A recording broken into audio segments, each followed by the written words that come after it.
Hello. Thank you for joining us for this webinar for the new worshiping community leaders as we discuss how to get covered for benefits through the Board of Pensions. This is the second of two conversations with Reverend Dr. Doug Ports.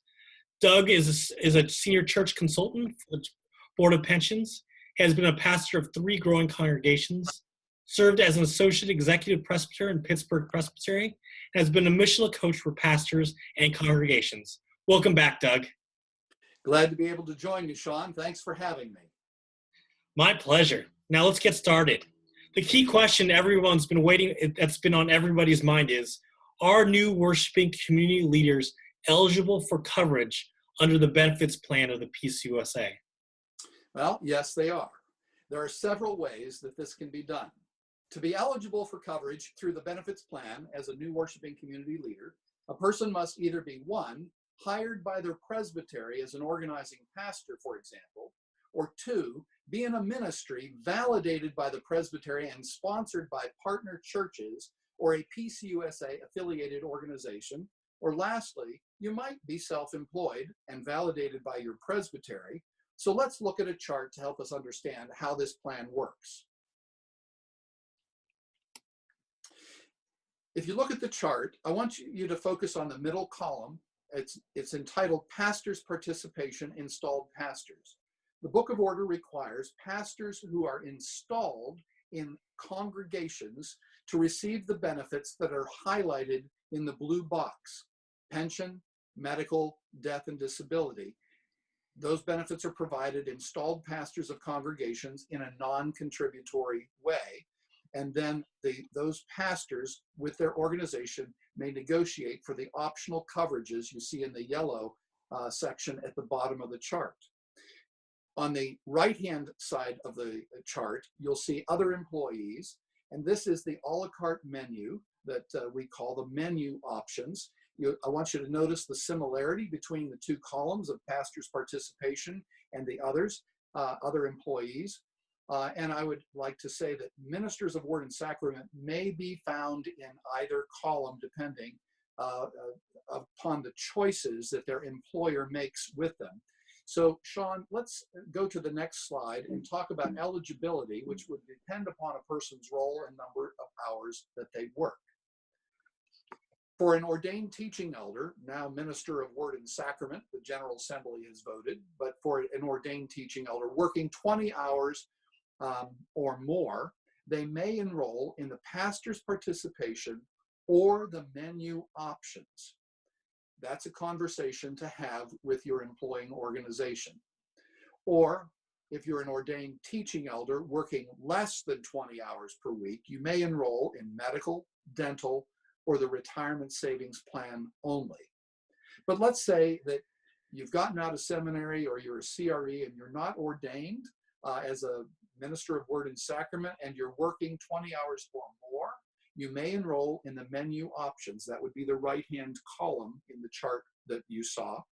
And if you're working less than 20 hours a week, you may enroll in dental and retirement savings plan only. Well, let's say that I'm a new worshiping community leader. Who actually pays for my coverage?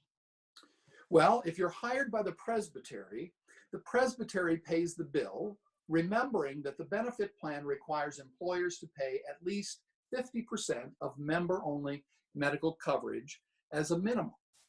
If your ministry is an outgrowth of a sponsoring church or U.S.A. affiliated organization, and this is important, is validated by the presbytery in which the ministry will happen, the partner organization would pay for the benefits. And I would encourage you to please check with your local presbytery for validation criteria, as each presbytery has their own validation requirements. Now, if you're self-employed, you are both the employer and the member. Once you're registered with the board as a validated ministry and you're enrolled for benefits, you will be billed directly for the benefits and pay 100%. Well, how do I enroll in coverage through the benefits plan? Well, if you're hired by the presbytery, from a benefits perspective, you are viewed as a church employee. The presbytery will guide your enrollment for coverage. If you are in covenant relationship with a partner church, an organization, a 501c3, and the presbytery has validated your ministry, that sponsoring church or organization will guide your enrollment. And if you're self-employed in a specialized ministry, you need to call the Board of Pensions at 800-773-7752, or as we say, 800-PRES-PLAN, and speak with an employer services representative at the prompt. An account manager will answer your questions about benefits and costs. That person will walk you through the enrollment process. You'll be asked to complete a validated ministry registration form to register as a validated ministry. Now, teaching elders who choose to receive benefits through the pastor's participation or the menu options, I would encourage you to consider both before you decide. But the pastor's participation is different than the menu options. Pastor's participation includes medical, pension, death, and disability, and it is billed as a percent of total effective salary. You can use the dues calculator on pensions.org to determine dues amounts. Now, if you want benefits from the menu options, your account manager will gather all the necessary information from you. They might ask you a few questions about your age and the region of the country in which your ministry will happen, and they'll give you some medical pricing. And then once you have that pricing, I guess a conversation needs to occur on what kind of benefit, pastors or participation or menu options to choose.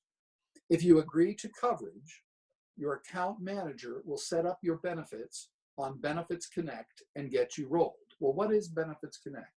Benefits Connect is the board's secure benefits portal on pensions.org.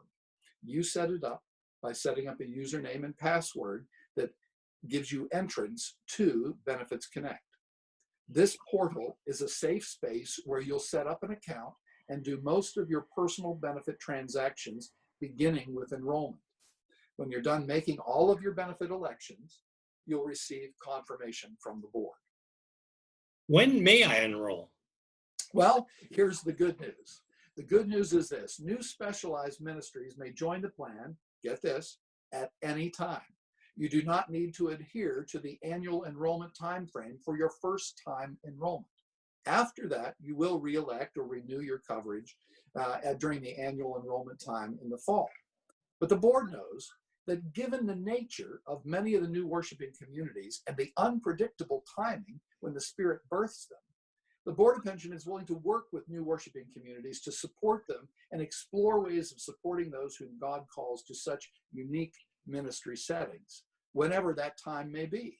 So the bottom line is this: we at the Board of Pensions, we want to be flexible. We want to find ways of supporting you in ministry. I know this doesn't cover everybody that's listening to our webinar, but where can I get more information for my particular kind of case? Well, the best place to get information is to call the Board of Pensions at 800-773-7752, 800-PRES-PLAN. The offices are open Monday through Friday, 8:30 till 5 Eastern Standard Time. At the prompt, you would select Employer Services. The board is happy to answer your questions about enrolling for benefits, whether you're serving in a validated ministry or perhaps you're a person helping a new worshiping community leader get set up with coverage. Again, I would refer you to our website, pensions.org. Go to the tab at the top of the page called Available Resources, click on it, then go to Books and Publications, and you'll be directed to a font of information for your reading. Now, we hope that this helps you better understand how to get benefits coverage and those coverages you need through the Board of Pensions plan. We want you and your ministry to flourish. That's why we offer you benefits through the Board of Pensions, combined with other elements of compensation in order to provide for your security and well-being. We want you to know that we're there to support you in the joys and challenges of ministry. Thank you, Doug, and thank you to the many people that helped us put this together at the Board of Pensions for this webinar. I think new worshiping community leaders will be reassured to know that they're not alone out there in the field, that they have a concerned and flexible partner in the Board of Pensions. This concludes the second of two conversations on benefits and new worshiping communities. Our next webinar will be in a little bit as we figure out what we're going to be doing in our ongoing Facebook Live conversations. So stay tuned to our Facebook page as well as different announcements through our EASE newsletter. Thanks again, Doug. Thank you, Sean.